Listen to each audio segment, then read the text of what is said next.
பழைய சாதத்தை சாப்பிடுவதால் எந்த நோய் நொடியும் அண்டாது. நாள் முழுக்க பழைய சாதம் நம்மை சுறுசுறுப்புடனும் புத்துணர்ச்சியுடனும் வைக்கும்.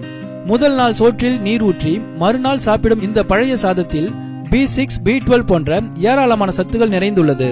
பழைய சாதத்தை சாப்பிடுவதால் நோய் எதிர்ப்பு சக்தி அதிகரிக்கிறது. பன்றி காய்ச்சல் உட்பட எந்த ஒரு காய்ச்சலும் அணுகாது. உடல் சோர்வு நீங்கி உடல் சுறுசுறுப்பாக இருக்கும். உடலிற்கு குளிர்ச்சியை உண்டாக்கும். சிறுகுடலுக்கு நன்மை பயக்கும். குடல் புண், ஒவ்வாமை, அரிப்பு போன்றவை சரியாகும். இரத்த அழுத்தம் கட்டுப்பாட்டுக்குள் இருக்கும். உடல் எடை குறையும். காலையில் சாப்பிடும் பழைய சாதத்தால் நண்பகல் வரை வேறு எந்த உணவையும் தேடாது.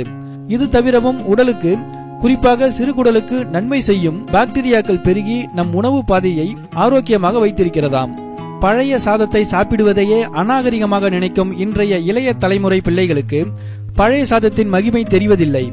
பீட்சா, பர்கர், பொரித்த உணவுகள் மோசமான உணவுகள் என்று உடலிற்கு தீங்கான விஷயங்களுக்கு காசு கொடுக்கும் பிள்ளைகளுக்கு பழைய சோற்றின் மகிமையை பெற்றோர்கள் சொல்லி வளர்க்க வேண்டும். நம் முன்னோர்கள் சொன்னதும் செய்ததும் பல உள்ளர்த்தங்களில் என்பதை புரிந்து கொள்ள வேண்டும். நம் சமையல் அறையில் உள்ள அஞ்சரை பெட்டிகளில் வியத்தகு விஷயங்கள் இருக்கின்றன.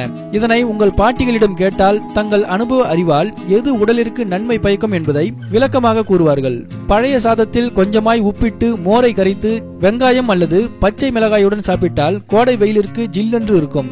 கிராமங்களில் வயல் வேலை செய்பவர்களுக்கு தெம்பு எதிலிருந்து கிடைக்கிறது என்பதை நாம் தெரிந்து கொள்ளலாம். உடல் உஷ்ணத்தை தடுக்கவும் கண்ட வியாதிகள் அண்டாமல் தவிர்க்கவும் பழைய சாதத்தை உண்ணுங்கள். எங்கள் நிகழ்ச்சிகள் உங்களுக்கு பிடித்திருந்தால் சப்ஸ்கிரைப் செய்யுங்கள். மிகவும் பிடித்திருந்தால் உங்கள் நண்பர்களுக்கும் ஷேர் செய்யுங்கள். நன்றி, வணக்கம்.